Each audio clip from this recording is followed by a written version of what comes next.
Hello, comic book fans. Today we are talking about ELYSIAN Fields Reborn, and this is a story based off of Greek mythology, right? And the stories from there, and it's focusing on one in particular. And I don't want to give the entire story away, but I'll kind of just give my thoughts and go over it. If you know the story of Achilles, right? This is the story of Achilles. He was a great warrior, and like it's even in the movie, but this is a more of a fantasy comic version of that. And this guy, he's destroying all these soldiers. He's this massive man, and he's pretty much conquering everybody, and that's because he wants the main warrior, right? He wants Achilles, and Achilles shows up. And this art, the art and the colors does the story justice, right? Even for Greek mythology, I mean, the characters just look amazing, right? And that's why I like fantasy, and I want to see more things implemented in a comic book form, because I think it just does it more justice that way, more from if it was just a novel form. But he fights Achilles. He finally gets his chance, but he wasn't ready for him. Achilles is too fast. He's too strong, and he moves like a lion.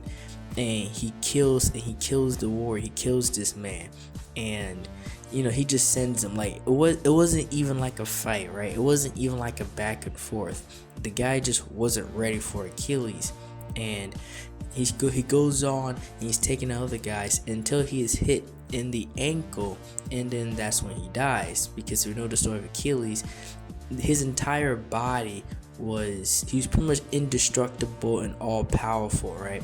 On the battlefield.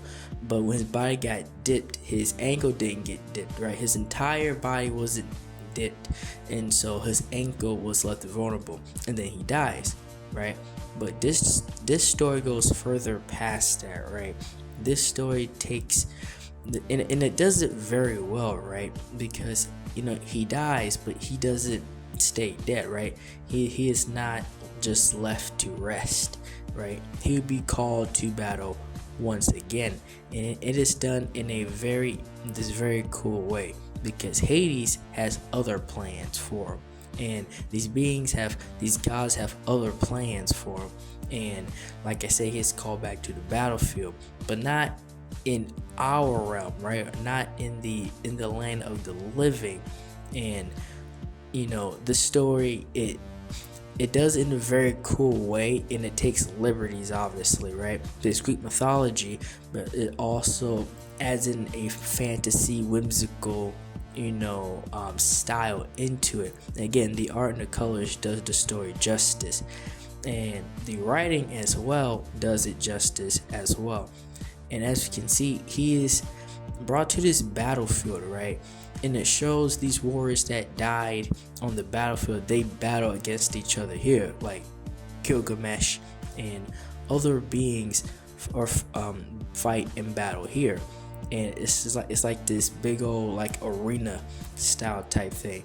And it like, when I came across it, I'm like, this is so awesome. This looks so cool, and I really feel like more people need to get into this.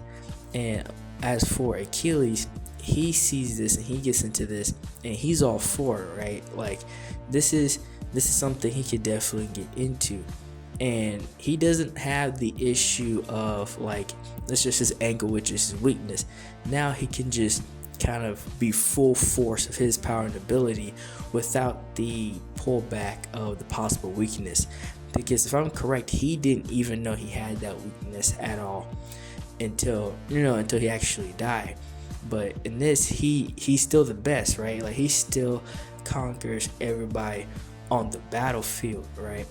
And again, the style, the powers and everything, it just looks so cool.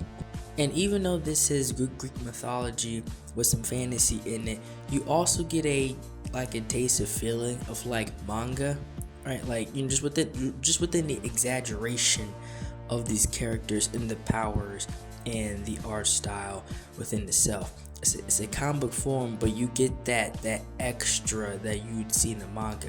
And it's just a very good story overall that more people really need to get into.